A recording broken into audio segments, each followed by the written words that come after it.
57 jam itu, mana setiap anggota tentera tu perlu menghayati kehidupan beragam ini sesuai dengan pembentukan menjadi seorang prajurit yang orang katakan bersasiah tinggi. Ia bersasiah tinggi dan bersepadu. Maknanya segi fizikal training dia ada, jika mental training pun ada dan spiritual pun ada. Jadi spiritual inilah yang kita garapkan melalui dasar pembinaan mental dan kerohanian Islam ITM. Masya-Allah. Ini yang kita ni. Jadi nampak saya rasa seimbang. Seimbang dalam pembinaan angkatan tentera, dia mesti seimbang, tidak boleh dalam aspek fizikal dia mantap tapi kerohanian dia kurang. Masya-Allah. Ini yang kita cuba usahakan. Ada banyak tak bujang-bujang Kagak ni? Bujang masih ada lah yang keluar rekrut tu. Silakanlah.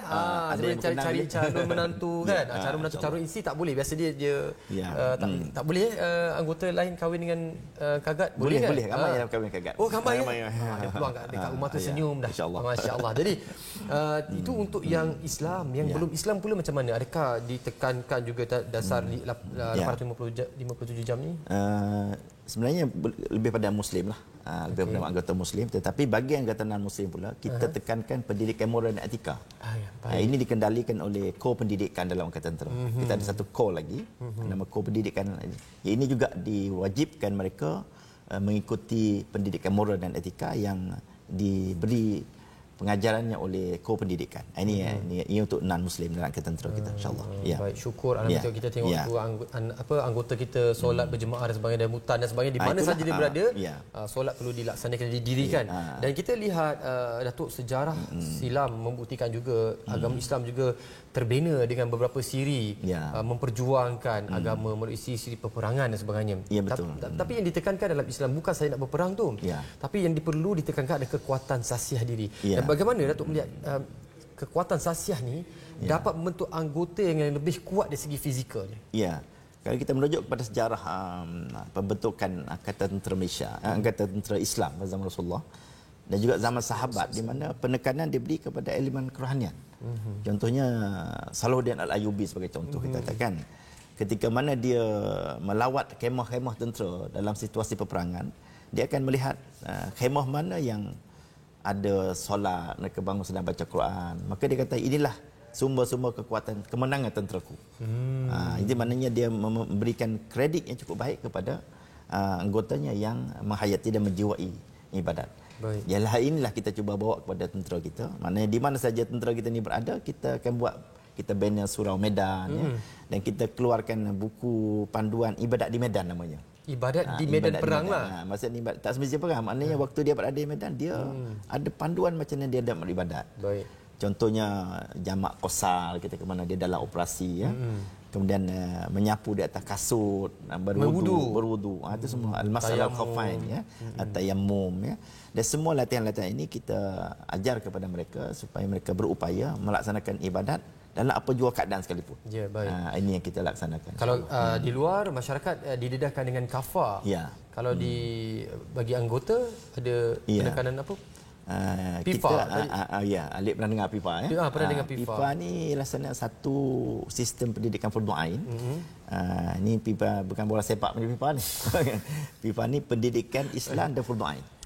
Jadi FIFA ni ialah diluluskan oleh Majlis Tentera pada tahun 2013. Dijadikan satu dasar di mana anggota tentera kita ni, mereka nak naik pangkat, mereka mesti lulus fardu ain ni. Maksudnya kena baca Al-Fatihah. Dia belajar fardu ain, belajar solat dan sebagainya, maknanya mengikut modul yang telah kita luluskan. Masya-Allah. Ada modul pendidikan, Jadi ada 5 tahap. 5 tahap FIFA ni. Maknanya daripada seorang private tu nak naik last corporal, dia mesti lulus tahap 1. Last corporal kepada corporal tahap 2, corporal kepada sarjan tahap 3, dan seterusnya sampai kepada pegawai warrant. Berarti mereka melalui satu sistem pendidikan agama agak sistematik dalam tentera. Dan setiap tahap ini ada hafazan-hafazan surah tertentu yang wajib mereka hafal. Jadi bagi bolehkan mereka solat, mereka tak ada masalah, Jadi kita latih mereka supaya mereka berupaya melaksanakan ibadat dalam apa jua keadaan. Maksudnya antara tahap-tahap itu juga ada diperlukan untuk menghafaz Al-Quran. Ada tahfiz di kalangan Kagat? Bukan dikatakan tahfiz, tapi surah-surah pilihan. Surah pilihan, khususnya surah-surah lazim lah. Berarti kita mendidik mereka tidak ada masalah untuk menaikkan solat. Cuma nak solat tak nak solat tu cerita lain lah. Itu biasalah. Kadang-kadang kita dah didik kan. Ya, tepat kadang-kadang susah juga nak membentuk seseorang itu menjadi seorang Muslim yang baik. Baik. Antara perkara lain juga yang diambil berat oleh Kagat adalah saya dapat tahu juga nak kahwin pun ada interview, ada temu ramah. Ya, sebagaimana peranan guru agama di Jabatan Agama Islam Negeri, ada perkara Kagat juga dia ada sistem interview. Maknanya kalau seorang tentera nak kahwin, dia mesti melalui interview ustaz dia. Interview di dalam anggota itu sendiri. Kalau anggota yang nak kahwin, kita tanyalah rukun Islam, rukun iman, tanya syahadah, bagi memastikan maka kahwin tu mereka tahu perkara basic. Dan mereka juga dalam kita juga bekerjasama dengan Jabatan Agama Islam Negeri, iaitu memberikan kursus pra-perkahwinan. Masya-Allah. Pra-perkahwinan, ini wajiblah. Ini sudah menjadi syarat di peringkat negara lah kan. Ini di antara yang nak berkahwin lah. Sebab tu anggota tentera ni kita panggil goreng pisang panas lah, laku betul. Sebab dari segi fizikalnya bagus, berdisiplin sebagainya, ilmu agama pun tinggi. InsyaAllah. Masya-Allah. Saya juga difahamkan untuk memilih anggota menyertai angkatan tentera ni perlu ada satu sesi interview yang begitu dalam, tinggi dan juga mereka perlu baca Al-Fatihah dan sebagainya. Adakah itu benar seperti yang dikata? Ya, di akhir-akhir ini kesedaran timbul di kalangan pimpinan kita telah pun memberikan syarat, maknanya nak masuk tentera ni perlu melalui beberapa asas macam ni. Ini khususnya beberapa 5 tentera darat kita ni yang baru, mereka memberikan penekanan untuk masa interview tu kita paling tidak beberapa basic kita tanya. Sebab kita pilihan cukup banyak di peringkat interview. Baik. Katakan ada kekosongan kita nak ambil kan 100 orang tu datang tu beribu-ribu datang. Masya-Allah. Maknanya sambutan terhadap kerjaya tentera ni begitu menarik. Jadi oleh kerana kita ada banyak pilihan, jadi di antara perkara-perkara yang boleh kita tapis mereka ialah tentang keagamaan lah. Sama ada hafazan surah ataupun perkara asas berdoa yang boleh kita buat screening awal dulu sebelum mereka masuk dalam angkatan tentera. Pilih intan permata yang mana bagus. Dah ada pilihan kan? Dah ada pilihan. Dan kita juga melihat Kagak sebagai satu media penyebaran untuk mendakwah atau menambah nilai ilmu agama di kalangan anggota. Ya, betul. Dan mungkin Datuk boleh kongsi juga tadi antara program-program mereka ada tak aktiviti-aktiviti khusus yang dijalankan? Ya, saya bahagikan aktiviti tentera ni, agama dan tentera daripada dua lah. Satu kita namakan pendidikan bermodul. Jadi bermodul ni ada sukatan pendidikan macam PIFA tadilah. Baik. Jadi untuk lain-lain pangkat ni kita wajibkan dia menghadiri kursus PIFA dan lulus. Dan untuk peringkat pegawai kita sedang usahakan, insya-Allah kita namakan kursus karismatik kepimpinan Islam. Ini kita akan berikan kepada pegawai-pegawai tentera kita bermula daripada dia second lieutenant lagi. Dia masuk ya. Dan ini pun telah dipersetujui pada asasnya oleh Panglima Tentera Darat. Baik. Untuk kita berikan pendidikan sistematik kepada pegawai pula. Jadi ini antara pendidikan bermodul. Baik. Satu lagi pendidikan yang tidak bermodul. Ini kita adakan program Bina Insan ya. Contohnya program JERI. JERI ini singkatan daripada jasmani, emosi, rohani dan intelek. Wow, okey, baik. Jadi ini macam program Bina Insan yang dibuat oleh training consultant. Ini soft skill lah. Soft skill. Jadi ini boleh membentuk kesedaran dan kecintaan dia kepada agama. Ini kita buat ya. Kemudian kita ada juga program-program kesedaran melalui ceramah-ceramah umum, iaitu sempena Hari Kebesaran Islam ya. Maulid Rasul kita adakan ceramah, Ma'al Hijrah ya, Isra' Mi'raj ya, Ramadan dan sebagainya. Jadi semua ni berjalan. Ini dia makan pendidikan yang tidak bermodul lah. Tapi program ini berjalan di seluruh kamp-kamp tentera. Itu di antara perkara yang pengalaman saya 34 tahun ni, mana perkara ini berlangsung. Setiap waktu. Ya, bahkan kita ada musabakah membaca Al-Quran dalam tentera pun kita adakan setiap tahun. Musabakah pun ada. Harap-harap lepas ni bolehlah wakil negara. Ya, insya-Allah. Ke tengah kalian tu, dia ni. Kata silap saya, tentera lebih awal mendahului peringkat kebangsaan. Memulakan program musabakah ni. Baik. Jadi antara perkara yang saya tahulah dalam, insya-Allah ada rezeki, ada umur kita berkunjung, kita tengoklah para qari dan qariah. Masya-Allah. Dan juga kita juga difahamkan tu apa juga aktiviti yang telah direncanakan oleh Kagat ni, ada suara-suara kecil lah mengatakan bahawasanya tidak begitu berkesan. Ada anggota kat dalam camp saja solat, luar tu dah jadi lain tindakannya. Tapi itu semua kita nak biar Datuk rehat dulu, minum air dulu. Nanti lepas ni kita jawab soalan tu, boleh Datuk? InsyaAllah boleh. Jangan ke mana, kita akan berehat seketika. Baik.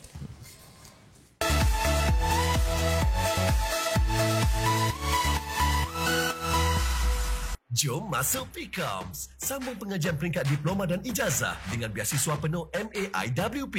Bantuan wang saku bulanan RM300, asrama dan pengangkutan percuma dan banyak lagi. Pengambilan September 2020 kini dibuka. Daftar sekarang. اقرأ باسم ربك الذي خلق خلق الإنسان من علق. Bacalah dengan nama Tuhanmu yang memberikan solusi segala cabaran.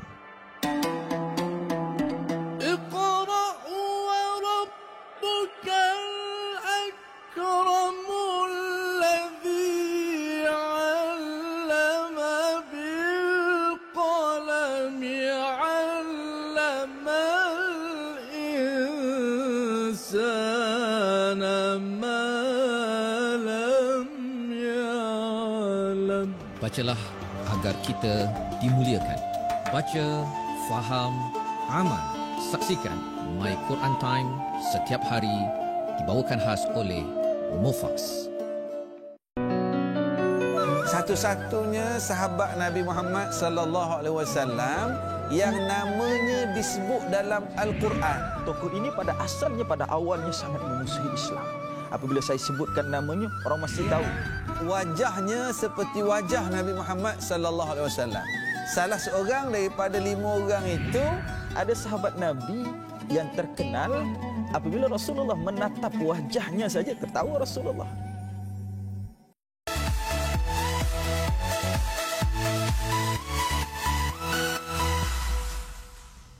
Alhamdulillah bertemu kembali, dan Datuk, soalan saya tadi berkenaan tentang pandangan lah sesegelintir masyarakat ni mengatakan bahawasanya betul ke Kagat tu memberi kesan kepada anggotanya? Barangkali hanya dalam camp je, kat luar tak sangat. Jadi mungkin pandangan Datuk pula macam mana dakwah ni? Saya jawab beginilah ya. Nak kira maknanya kewajipan Kagat ni, kita ni sebagai da'i. Jadi da'i ni pendakwah je. Di zaman, kalau kita menoleh ke belakang sikit, kita katakan zaman Rasulullah dulu pun Rasulullah berdakwah 13 tahun di Makkah kan. Tak ramai juga yang masuk Islam tu. Kemudian itulah keluarnya ayat Quran, wa ma alaina illal balaghul mubin. Tidaklah kewajipan kami kecuali memberikan, menyampaikan saja. Jadi dalam, saya kira peranan Kagat ini kita memberikan pendidikan. Kan, baik saya sebutkan tadi PIFA, Jerry kan, kita buat karismatik kepimpinan Islam ya. Jadi tujuan ni kita nak mendidik dan mendakwah anggota tentera kita supaya mereka ni menjiwai dan juga menghayati kehidupan beragama ya. Baik. Tentang menghayati itu cerita lain pula. Jadi ibarat kata satu pijak pandai menyebut ya, kita ni cuma berupaya membawa kuda ni pergi kepada tempat air, tapi nak memaksa dia minum tu adalah atas kehendak kuda tu sendiri. Kuda tu sendirilah. Tak boleh paksa kan. Oleh mana pun kita, itulah saya, apa yang kami buat ni tidak kata terbaik, bahkan mungkin ialah keberkesanan. Sebab itu kita tiap kali kita buat program, kita adakan validasi dalaman ya. Kita ada buat kajian impak. Bahkan PIFA ni setelah 6 tahun kita berjalan, kita buat kajian impak. Kajian impak, kesan dia macam mana? Kesan dia macam mana. Dan kita tengok ada beberapa aspek yang perlu kita tambah baik. Sebab itu tahun depan kita akan keluarkan modul baru PIFA, mengambil kira beberapa kelemahan yang ada dalam modul lama. Baik. Ini saya katakan. Jadi tidak menafikan keberkesanan itu ialah benda subjektif. Tapi pada saya usaha tu ada. Usaha tu perlu dibuat. Dan Allah Taala pun tak tanya berjaya tidak kan. Dia tanya usaha kamu. Dah buat ke belum? Inna sa'yakum sawfa yura. Kamu akan mendapat lihat. Dan Nabi pun ketika mana satu hari kan bapa saudara sendiri tidak masuk Islam. Baik. Nabi pun pernah sedih. Maka ayat Al-Quran turun ya, innaka la tahdi man ahbabta walakinnallaha yahdi man yasha. Sesungguhnya engkau tidak berupaya memberi hidayat kepada orang yang kau kasih, tapi Allah lah yang akan memberi hidayah kepada siapa yang dikehendaki. Masya-Allah. Jadi pada saya kita pujakan kami ni, kakak ni kita just dakwah lah. Melakukan tanggungjawab tanggungjawab ya. Jadi soal penghayatan tu ini kita menyerulah kepada warga tentera kita supaya apa yang kagak buat ni sama-sama kita sokong. Sebenarnya demi kebaikan sendiri. Betul. Kan keluarga kita sendiri, maknanya anggota itu sendiri. Dan yang paling penting pembinaan angkatan yang kredibel. Yang mempunyai elemen physical fitness, mental fitness dan spiritual fitness. Baik, mungkin Datuk boleh kongsikan juga dalam kenalan Datuk, mungkin saya sebut seseorang ni ataupun Datuk mungkin terbayang seseorang yang saya nak sebut sikap dia begini, mungkin sebelum ini dia tak pandai baca Al-Fatihah, dari segi pengetahuan agamanya terhad sebab faktor-faktor tertentu luaran tu kan. Bila dah sertai angkatan tentera bersama dengan Kagak ni, nampak perubahan dia ketara, dah boleh memimpin, dah boleh solat dan sebagainya. Mungkin ada ada. Saya secara individu saya tak nak sebut nama, tetapi setiap kali kita buat program, contoh saya ambil yang paling senang Al-Quran lah. Setelah kita buat kaji selidik, kita panggil seorang-seorang anggota tentera ni dalam satu unit, maka kita test Al-Quran mereka. Didapati ada sebahagiannya yang tak boleh baca Al-Quran. Jadi daripada itulah kita menyediakan satu modul namanya CBQ. Oh, ada modul lain pula, CBQ. CBQ, cepat baca Quran. Masya-Allah. Jadi cepat baca Quran ni kalau ikut kami telah cuba 16 jam insya-Allah dia boleh membaca dan mengenal huruf. CBQ cepat baca Quran. Masya-Allah. Dia telah pun diimplement begitu lama, insya-Allah ada kesan yang baik. Dan walaupun golongan yang ramai dalam tentera ni, saya tengok ada yang boleh baca Quran tapi mereka ni tak berapa betul mengangkat asal. Jadi kita sekarang ni insya-Allah pada tahun depan kita akan keluar lagi satu modul namanya CBQ 2. Baik. Jadi untuk mengatasi mereka yang kurang fasih baca Quran. Baik. Dan ada nak pembetulan dari sudut tajwid. Masya-Allah. Jadi kita akan cuba pada tahun depan insya-Allah. Yang saya selaku ketua pengarah baru Kagak ni, saya akan fokus pada dua isu utama. Apa itu? Iaitulah menambah baik bacaan Al-Quran. Baik. Dan meningkatkan penghayatan solat.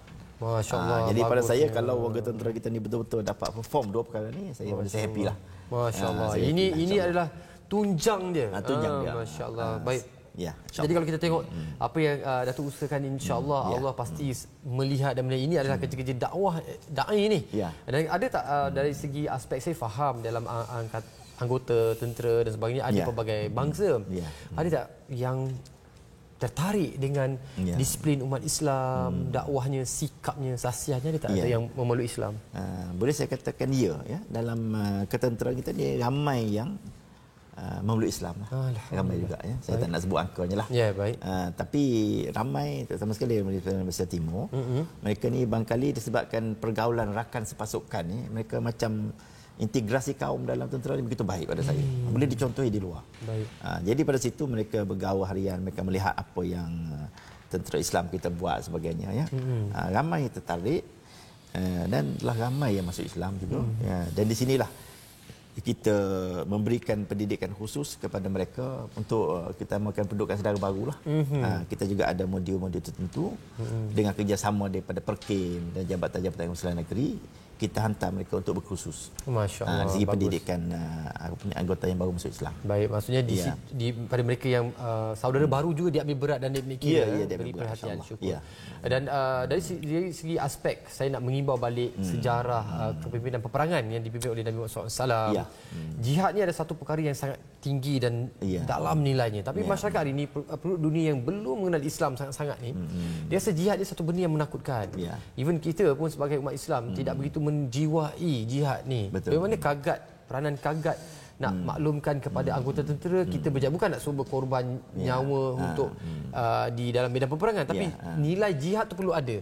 Kat mana elemen-elemen tu diletakkan? Kita satu ketika dahulu kalimah jihad ni dia takuti. Ketika mana Daesh mula mempopularkan sebagai jihad itu kan, dengan pengertian yang tak betul.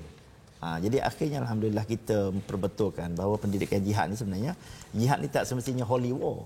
Tidak mesti perang. Sebab pengertian jihad tu begitu luasnya, jihad nafsu, jihad harta. Tapi jihad dalam konteks peperangan pun kita highlightkan ya. Di mana senjata utama boleh dikatakan yang paling efisien zaman Rasulullah ialah meningkatkan semangat jihad di kalangan sahabat.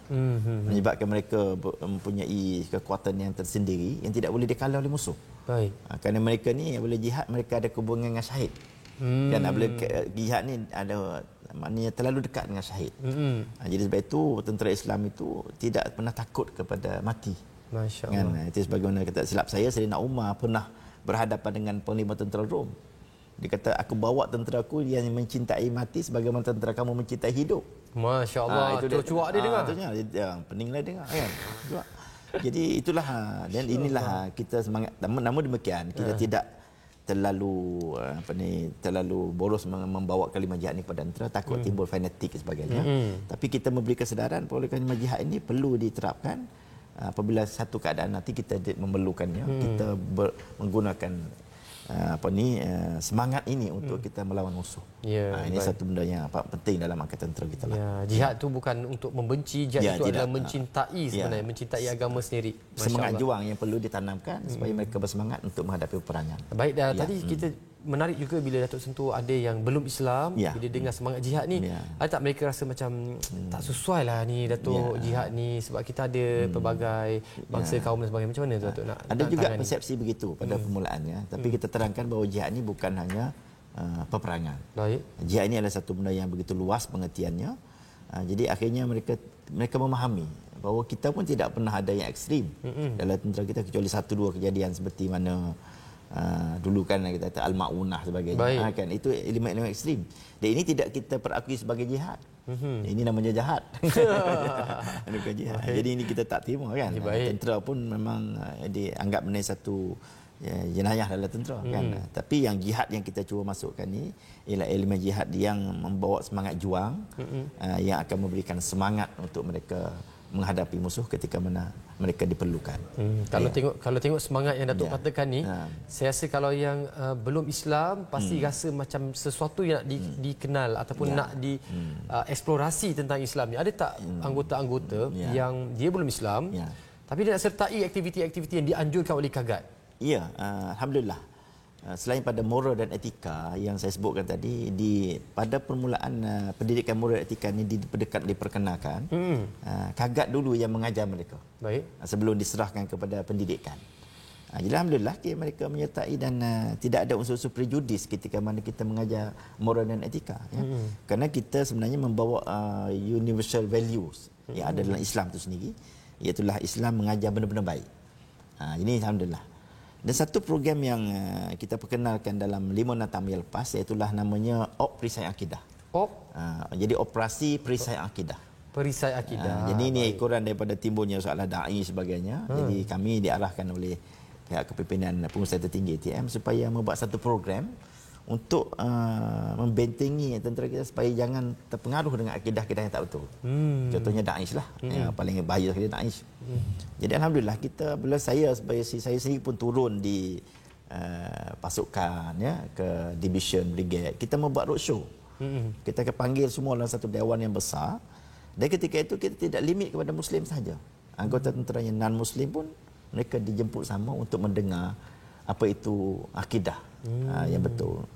Kita bukan berniat untuk nak kempen untuk dia masuk Islam, tapi kita beritahu dalam Islam ni sebenarnya ini akidah yang betul. Yang da'i sebagainya tu itu tak betul. Itu boleh mengundang huru-hara kepada negara.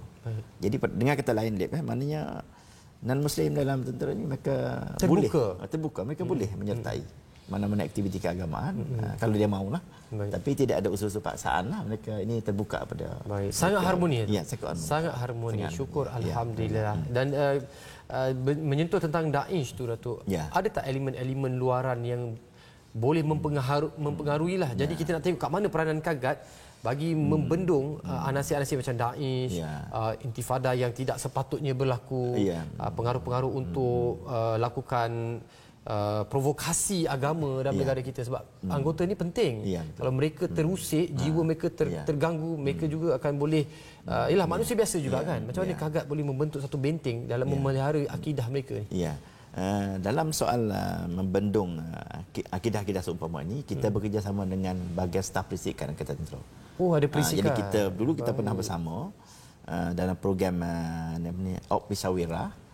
Kita bekerjasama, maknanya bahagian staf perisikan ini mereka menjelas kepada anggota risiko dari sudut perkhidmatan kalau mereka terlibat dengan program-program seumpama Daesh. Sementara Kagat pula kita datangkan kesedaran, ataupun boleh saya namakan preventive program. Baik. Jadi kita buat program yang boleh menyekat mereka supaya jangan terpengaruh dengan mana-mana ideologi ataupun akidah-akidah yang salah. Ini yang kita namakan operasi akidah itu. Masya Allah. Besar peranan tu. Itu besar. Memang kita round hampir seluruh kem tentera untuk memberi penerangan ini akidah yang salah, ini akidah betul. Kita ada 2 modul besar, iaitu modul penyelewengan akidah dan ideologi yang salah, dan satu lagi ialah memperkasakan akidah ahli sunnah wal jamaah. Jadi kita highlightkan 2 modul ini. Baik. Dan kita buat roadshow pada seluruh kem-kem tentera. Alhamdulillah. Baik. Baik. Ada juga suara-suara nakal mengatakan bahawasanya sepatutnya tentera negara kita ni pergi bantu tentera Palestin tu. Jadi mereka nak tiupkan api semangat jihad tu kepada mereka di kalangan tentera ni. Datuk, kira ada tak pernah berlakunya di kalangan anggota tentera mengatakan bahawasanya kita patut pergi bantu sebab kita saudara se-Islam sebegitu? Secara seorang dua tu adalah, tetapi secara kelompoknya memang tidak adalah. Sebab kita memahami isu Palestin ini adalah isu yang berkaitan dengan umat Islam seluruh dunia. Baik. Dan tidak ada negara lain pun yang pergi menyertai tentera Palestin, tetapi kita mendokong dari sudut lain. Baik. Kan kita kempen menderma ya. Baik. Doa kepada mereka. Semangat sama si Islam tu terus dibawa. Baik, alhamdulillah. Saya pun pernah dengar orang Palestin sendiri pun dia kata bukan dia nak tentera kita menyertai ataupun masyarakat. Baik. Dia nakkan doa dan sokongan daripada tentera. Sebab mereka ada pejuang-pejuang mereka sendiri. Kita doakanlah moga mereka menjadi orang baik. Dan Datuk, tadi sambil-sambil kita bercakap sekarang ni, saya ternampak, mata saya terlihat bagaimana anggota bersiap sedia menjalankan ibadah solat dan sebagainya di dalam hutan. Tapi ada juga yang mengatakan bahawasanya ketika PKP itu tak nampak pula anggota ni pergi semayang dan sebagainya, berdiri tegak tepi jalan tu kan ketika COVID-19 tu. Jadi persoalan sama ada anggota tentera solat ataupun tidak, kita akan jawab sebentar lagi. Kita nak rehat dulu, kembali selepas ini, jangan ke mana-mana. Ya, insya-Allah.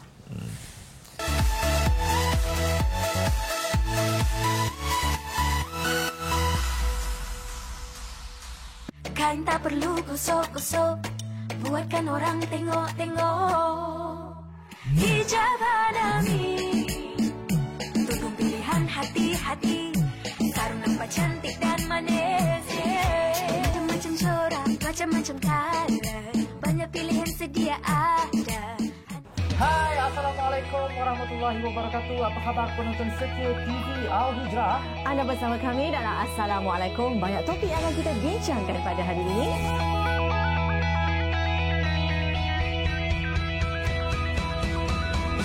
Kita mesti ingat semua visi dan misi kita. Assalamualaikum, doktor-doktor. Okey?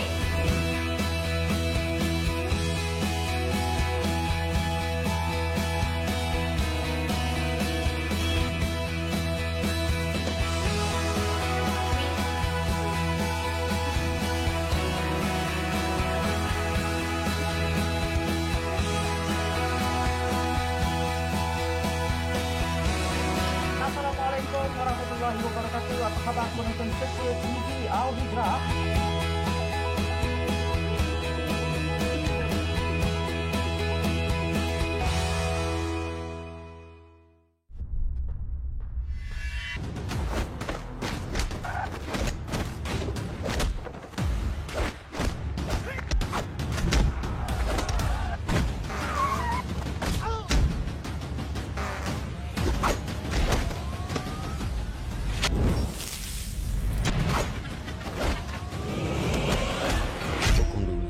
Dia boleh lepas Patih.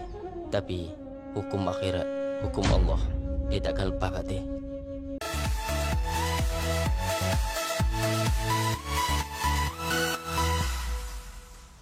Alhamdulillah. Ini juga persoalan bagaimana anggota ATM ni solat ketika bertugas ke COVID, berdiri tegak je kan. Tak nampak pula dia orang solat. Macam mana tu?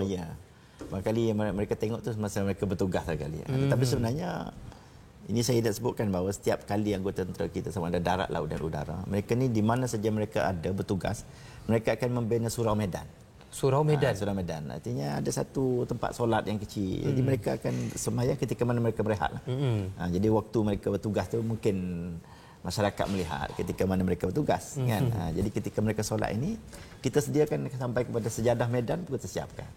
Untuk mereka bawa dalam beg mereka. Di mana saja mereka berada, mereka boleh solat. Dan bahkan dalam soal, kita katakan solat dalam situasi kritikal, InsyaAllah kita akan, baru ni kita telah adakan perbincangan untuk kita mengadakan dipanggil Fiqhul Askari. Fiqhul Askari artinya ibadat dalam suasana kritikal. Ketika darurat barangkali? Ketika darurat. Jadi termasuk dalam tentera darat pun ada, tentera laut ketika mana mereka dan di kapal, ya. Tentera udara ketika mana mereka di atas jet pejuang. Bagaimana mereka nak solat. Jadi kita akan buat seminar, akan kita tunjukkan macam mana cara yang betul. Jadi ini sebab tu khidmat kagak ni sebenarnya bukan untuk tentera darat saja, bahkan semua. Tentera udara ada, tentera laut pun kita ada, ya. Baik. Bahkan solat di dalam situasi di atas kapal, macam mana kita nak solat, itu kita semua kita tunjukkan. Baik. Ini di antara apa yang kita laksanakan. Yalah, takkanlah kita nak pergi ambil pengumuman selfie anggota tentera solat kan? Ya. Masya-Allah. Ada. Jangan risau, insya-Allah anggota Kagat ada ni, ketua dekat sini, dan insya-Allah mudah-mudahan kita juga faham bahawasanya kalau tengok jalan anggota Kagat ni ataupun pimpinan dai-dai dalam Kagat ni, saya boleh nampak mereka ni pasti keluar akan terus berkhidmat pada masyarakat, sebagai imam-imam masjid yang menguruskan jenazah dan sebagainya. Mungkin juga Dato' boleh kongsikan bagaimana agaknya veteran anggota tentera, terutamanya dari Kor Kagat ni, boleh menyumbang kepada masyarakat. Sebelum saya jawab soalan itu, saya tengok dari di kita ni ada suasana mereka sedang beribadat dalam situasi hutan, ya. Ini di antara model kita laksanakan ibadat dalam solat khauf, solat dalam ketakutan, ya. Maknanya ni kita mengambil satu ayat Al-Quran bagi mana Allah Taala mengarahkan sekumpulan sujud, sekumpulan standby. Jadi kita terjemahkan dalam bentuk praktikal, mereka melaksanakan tuntutan ini. Baik. Kita namakan dia ibadat di medan. Baik. Cara mereka berwuduk dalam suasana taktikal, ya, betul. Satu botol-botol tu mungkin boleh ambil air wuduk sampai 3 kali. Ya, boleh 3 orang dan sebagainya. Jadi di antara wuduk-wuduk yang bersifat taktikal lah. Ya. Kalau secara taktikal ni kita ambil dalam air banyak. Ya, betul. Macam biasa, ya. Dan kasut tak perlu dibuka dan sebagainya. Saya nampak dia gosok air kat atas kasut. Itu dipanggilkan al-mas alal khaffain. Itu satu syariat dari segi berwuduk. Maknanya tak perlu buka kasut, mereka boleh menyapu di atas kepala kasut. Masya-Allah. Situ, ya. Sebenarnya anggota tentera ni ilmu fardu ain cukup tinggi. Masya-Allah. Cukup dalam. Kita pun kalau dilepaskan hutan, macam mana kau nak solat? Tak ada air, tak sembahyanglah. Padahal macam-macam cara kita boleh kena sertai anggota tentera ni. Dan jadi berbalik kepada setelah berkhidmat menjadi veteran nanti ni, apakah antara yang Datuk rasakan sumbangan anggota Kor Kagat ni boleh berikan kepada masyarakat? Ya. Saya satu kali menarik, itulah anggota Kagat sebagaimana anggota tentera lain juga, dia bersara dalam usia yang agak muda. Ketika mana pertama sekali dia naik pangkat, ya. Maknanya dalam umur 42 tahun. Mereka ni masih mempunyai tenaga dan yang masih lagi kuat ya, untuk berkhidmat kepada masyarakat, ya. Dan yang kita katakan baiknya mereka ni sebenarnya dikatakan guru agama yang terlatih lah. Ni minta maaf lah, saya bukan nak masuk bakul jet sendiri. Tak apa, boleh. Inilah masanya. Kadang-kadang kata apa ni, kata Datuk macam nak puji. Saya tidak juga, ya.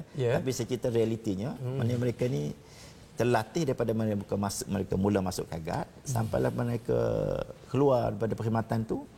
Mereka melalui satu pengalaman bekerja sambil belajar dan mereka praktik apa yang mereka belajar di pusat latihan.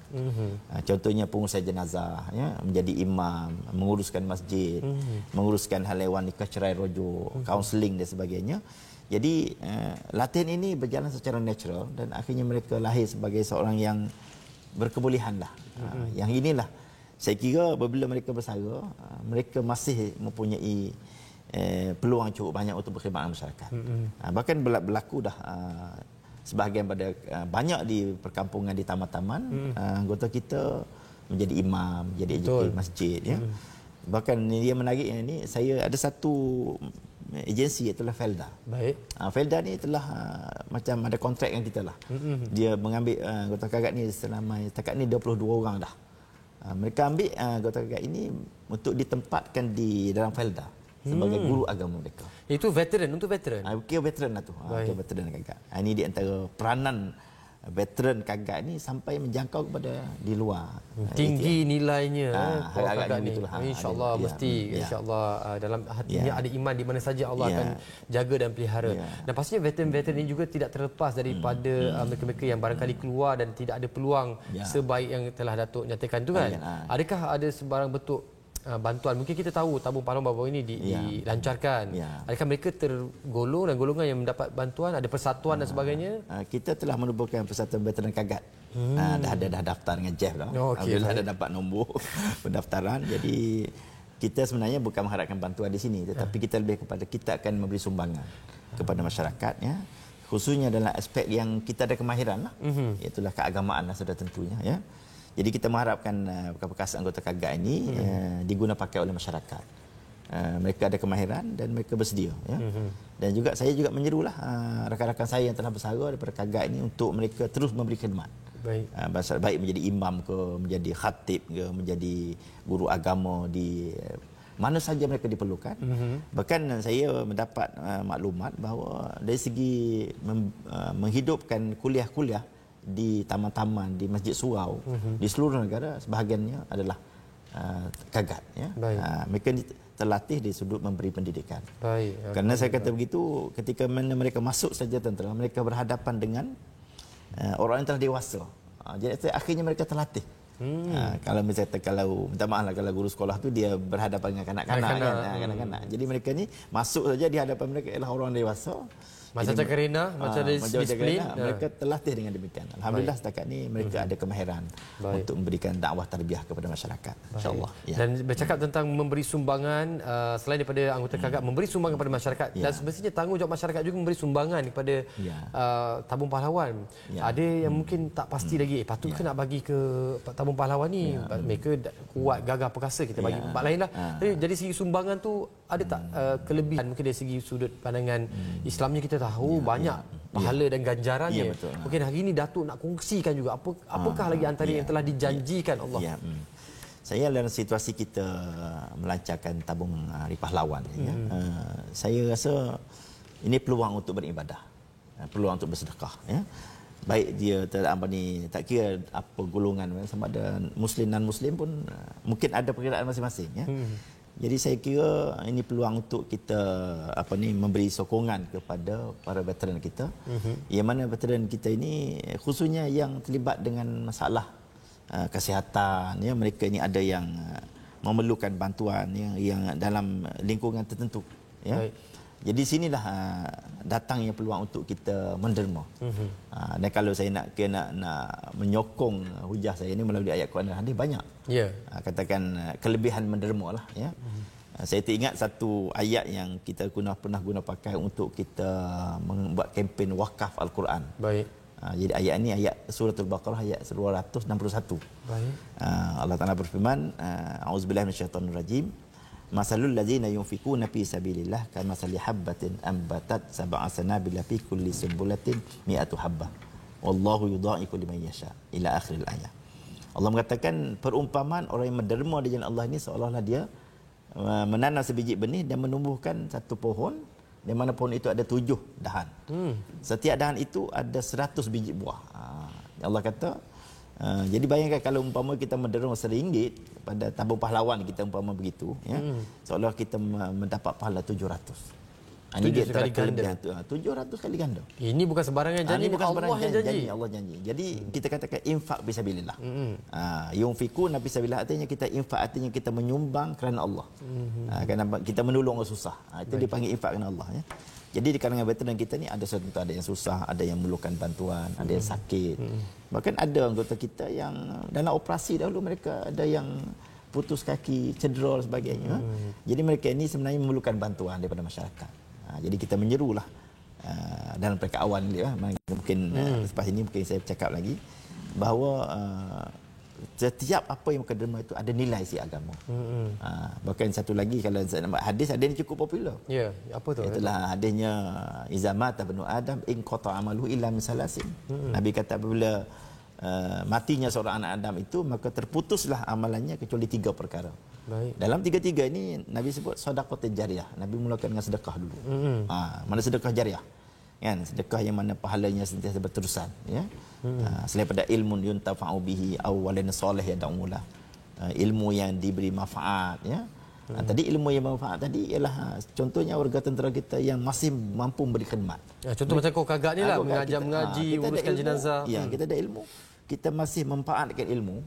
Ini bukan dalam konteks agama saja. Bahkan ada warga tentera kita yang berkemahiran tinggi, mereka boleh masih memberi sumbangan. Jadi pada saya ini asal bahagian daripada amal. Baik. Ya. Selain pada doa daripada anak yang soleh.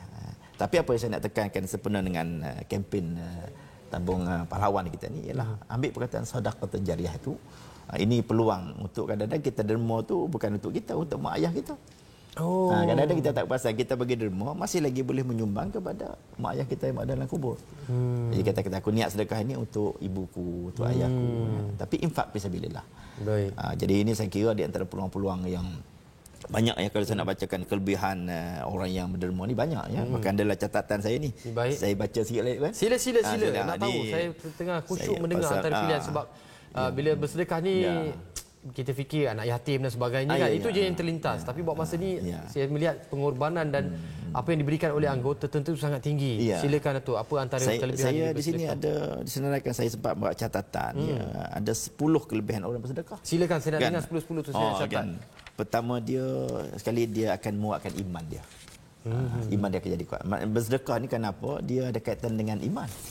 Kan sebab tu dia kita nak menderma tu kalau kita tidak ada keyakinan tentang janji pahala oleh Allah Taala maka kita tak akan derma. Baik. Jadi seseorang itu sanggup menderma sebenarnya ada iman dia kuat. Baik, iman salah kuat. Satu ya. Yang keduanya ia akan mendapat ganjaran pahala daripada Allah. Jadi tadi ayat surah Al-Baqarah ayat 261 itu sudah pun menjawab kelebihan di sini. Maknanya janji Allah, janji Rasulullah tentang orang berderma ni memang tak boleh lawan lah. Di antara banyak hadis-hadis ayat Quran saya jumpa memberi dorongan kepada kita untuk menolong orang yang susah. Maka ini janji Allah amat besar. Baik di dunia dan di akhirat ya. Dan yang ketiganya rezeki insya-Allah dia akan bertambah. Rezeki akan bertambah. Ni kadang-kadang orang kata kalau nak murah rezeki kena derma.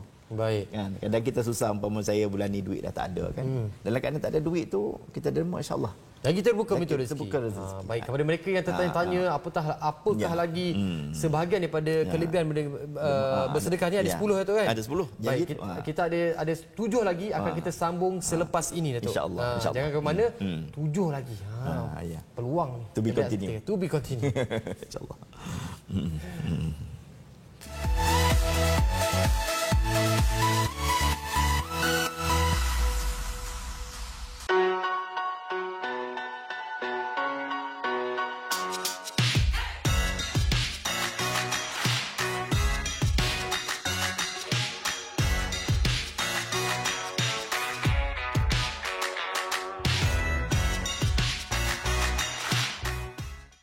Doktor, daripada pemerhatian doktor sendiri, apakah sebenarnya punca kepada sentimen kebencian melampau rakyat negara kita? Prof, wajarkah hukuman pemandu mabuk yang menyebabkan kematian disamakan seperti membunuh? Pasal duit ni kadang bergaduh. Contoh kerajaan dah bagi bantuan-bantuan. Kadang dah bagi dah, bergaduh juga. Allah tak masuklah lambat. Zakat, dah bagi dah bantuan, dah buat itu buat ini. Oh tak dapat juga bergaduh. Ini sebenarnya cerita lapuk ni. Wujudkah sebenarnya pencabulan hak asasi terhadap golongan transgender di Malaysia ini? Social distancing peranan kita. 76,258 warga Cina, warga negara Cina dan India yang masuk ke Malaysia tidak mempunyai rekod yang mereka telah meninggalkan negara dan mereka kini berkeliaran dalam masyarakat tanpa kita sedari. Semoga Allah pelihara Malaysia. Sekian analisis saya Sinar Sinos.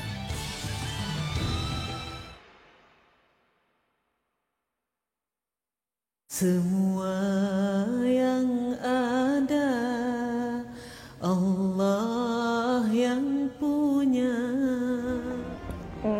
Tak perlu terus. Ya memang. Biarlah air mata tu gugur menjadi saksi di akhirat. Sedih sebab tak dapat nak teman ayah, tak dapat nak salam, tak dapat nak cakap apa-apa. Dan mudah-mudahan inilah orangnya yang menjadi asbab untuk ayahandanya masuk ke syurga insya-Allah. Insya-Allah.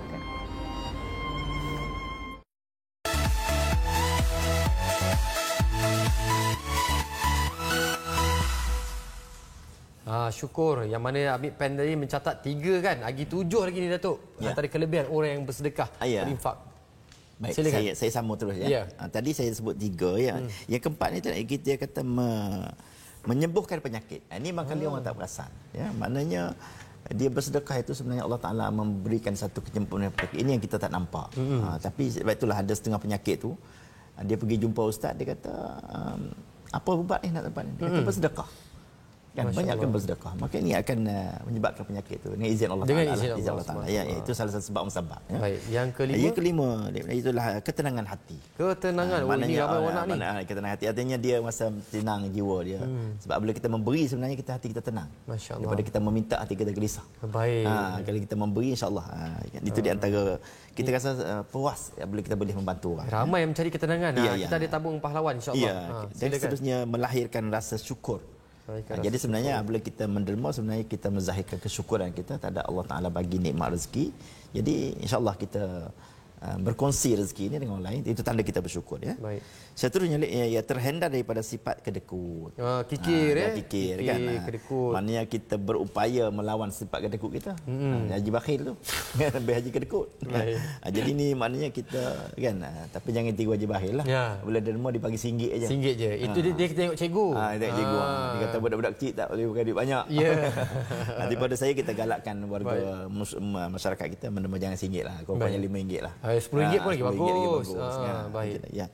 Seterusnya saya habiskan juga ni iaitu melatih untuk kita berfikiran positif, yang ni kita berlaku adil kepada orang yang tidak berupaya. Oh baik. Jadi mana kita berlaku adil sebenarnya kita bersedekah. Aku ada duit, engkau kurang, mana kita share. Jadi mana kalau kita seorang kita ada rezeki Allah Taala bagi kita makan seorang kita saja, sebenarnya kita tidak berlaku adil kepada yang lain yang memerlukan. Itu keadilan di situ. Jangan orang perasan betul ya. Baik. Seterusnya ialah terhindar daripada sifat cinta dunia. Sebab duit ni semua orang sayang ya. Untuk memberikan walaupun sedikit, dia kata ni aku cari duit, aku susah payah tapi aku nak bagi orang. Tapi keupayaan dia bersedekah itu sebenarnya dia mengelakkan cinta dunia berlebihan. Dia share. Kan dia share.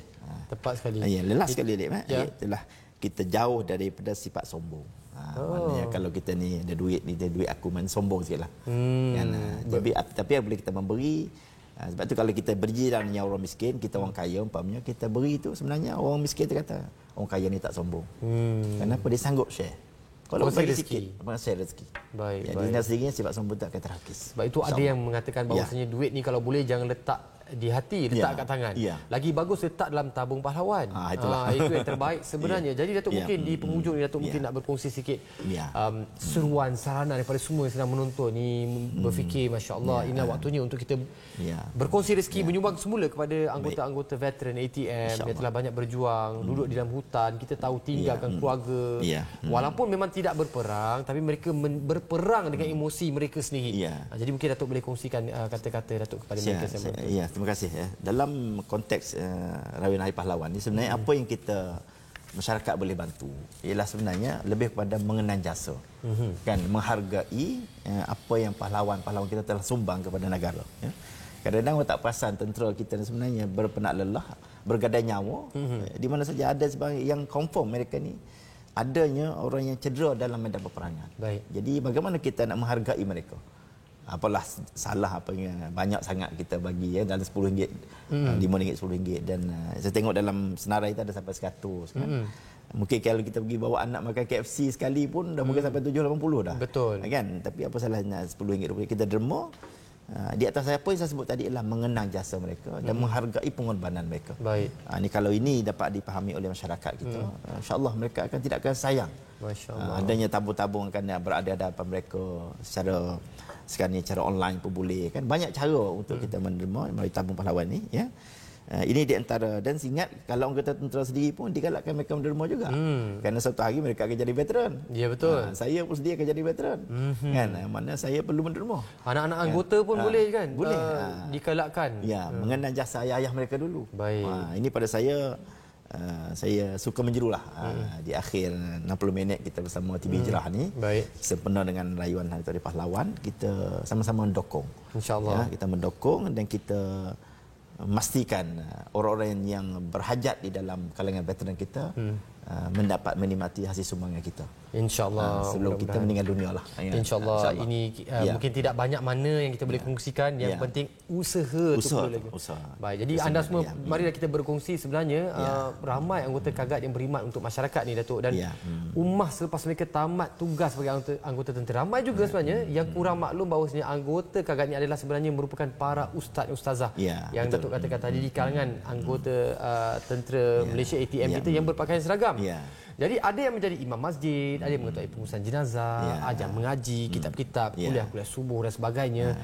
Dan semestinya mereka ini tidak akan berhenti menyumbang pada masyarakat, berkorban untuk agama dan negara. Dan untuk saya dan anda semua yang sedang menonton. Dan sebelum berpisah, bersempena dengan bulan kemerdekaan, suka saya ingatkan sebenarnya kita dah 63 tahun mengecap kemerdekaan.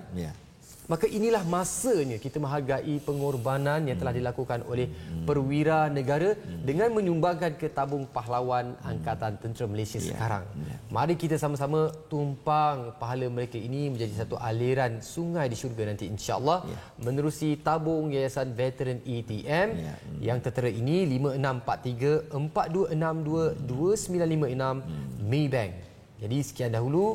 Terima kasih anak merdeka. Selamat malam. Jumpa lagi insya-Allah. Terima kasih Datuk. Terima kasih.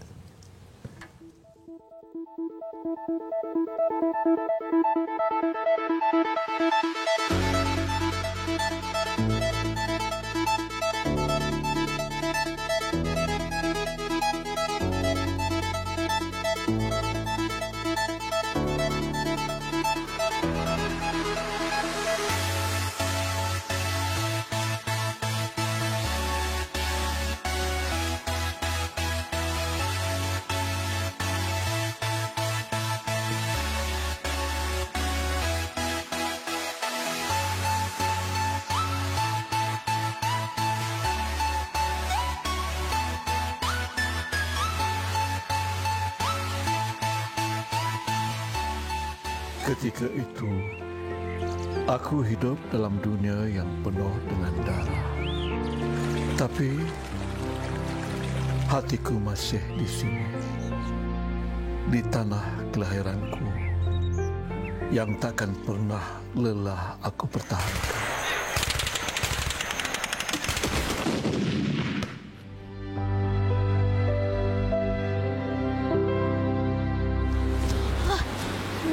Maaf, Atuk.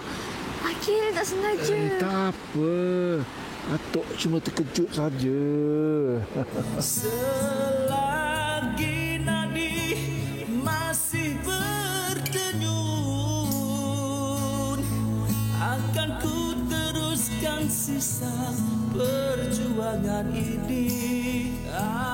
Mereka yang ku kenali kini telah tiada. Yang tinggal hanya nama menjadi sejarah.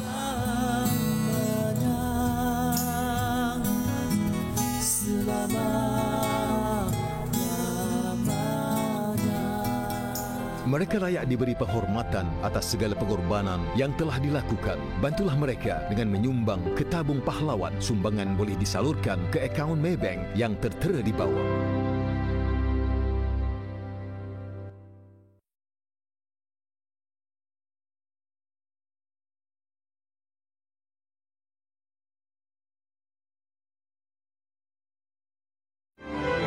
Program-program kenegaraan sempena Hari Kebangsaan 2020 bertemakan Malaysia Prihatin.